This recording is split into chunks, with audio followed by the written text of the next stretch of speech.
network is disturbing.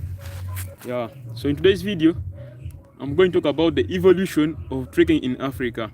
So as I said, my name is Watoya William once again, and I'm from Uganda. So I want to share with you guys how trekking has been able to grow as a sport in Africa and what is trekking actually. So if you don't know about trekking, is a combination of kicks, flips, and twists. So trekking is a combination moves from breakdance. Other moves come from taekwondo, like kicks, especially taekwondo, capoeira, and breakdance. So if you look at gymnastics, there's so many moves that trekkers use that come from gymnastics. But most trekkers, they use kicks from taekwondo and other moves from capoeira. So as my topic today is about the evolution of trekking in Africa. So trekking, the way trekking has grown in Africa. So we started way back, some years back, in watching movies. So I remember when I was young, back in the days, I used to watch people like Jack Chan, so Jet Li. I used to watch all these guys, Bruce Lee, Donnie Yen. You remember those guys? Who else that I used to watch that was like really nice at doing kicks, like really close to trekking, like Tony Jaa. And then as time goes, there came in this guy called Scott Adkins. So as we used to watch these movies, we actually used to learn these moves. Like so many people in Africa, everywhere in Africa, really trust me, like most countries in Africa, we used to watch this in film halls. We used to go in film halls where they put like a TV and people enter and then they sit down, then they start watching like movies or something like that. So when we used to watch these martial arts moves, especially from the Chinese, something I remember very well is watching Chinese movies, because Chinese used to do like backflips way back, so many years back. So as here in Africa, we started learning backflips. So I was young, like some years back in the early 2000, I was young, but most guys, they were able to learn backflips and they were able to do flips. When I was growing up as a child, I used to watch my friends like doing flips, and I had like some friends that lived some years back, like in the late 80s, like 90s. They could say they used to watch like Bruce Lee's movies and stuff like that, and they were learning his moves. They were learning those moves from the movies. So trekking has grown because of the media, especially YouTube channel. So what has boosted trekking so much is YouTube. So I remember myself, my first time to learn about trekking, I watched a video of the trekking compilation. And this video, San Jose, California, and we call it San Jose, California, they were talking about trekking, like trekking has this endless potential. Trekking is a nice sport.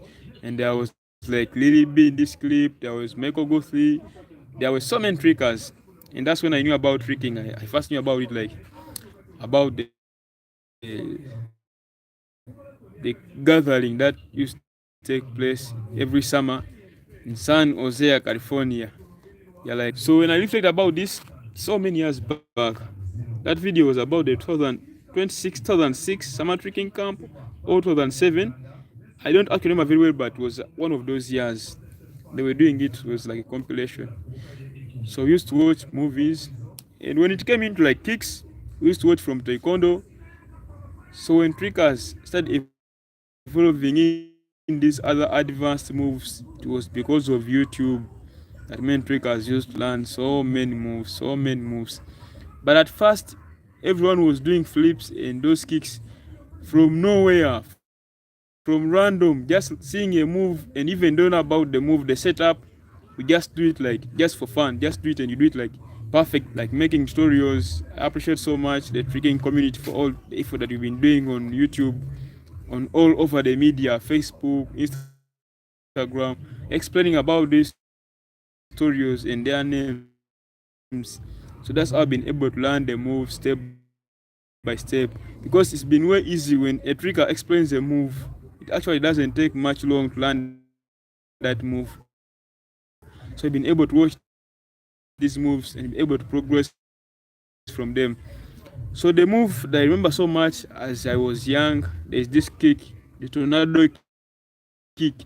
So the tornado kick is the first kick that I was able to watch in a movie. And the translator is an African guy. He, like in Africa here, actually had ideas about it, and I was able to practice that kick.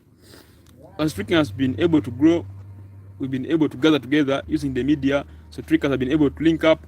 Like if you live close by places, even schools, like we've been able to learn tricking in schools. It's not allowed in schools here in Africa, but what we do as trickers, we meet up as friends. So when a guy comes up, we say, oh, I can do this move, I can do this move. And then you see guys coming together. Remember, when at school, we come from different places, different backgrounds. We all do different moves.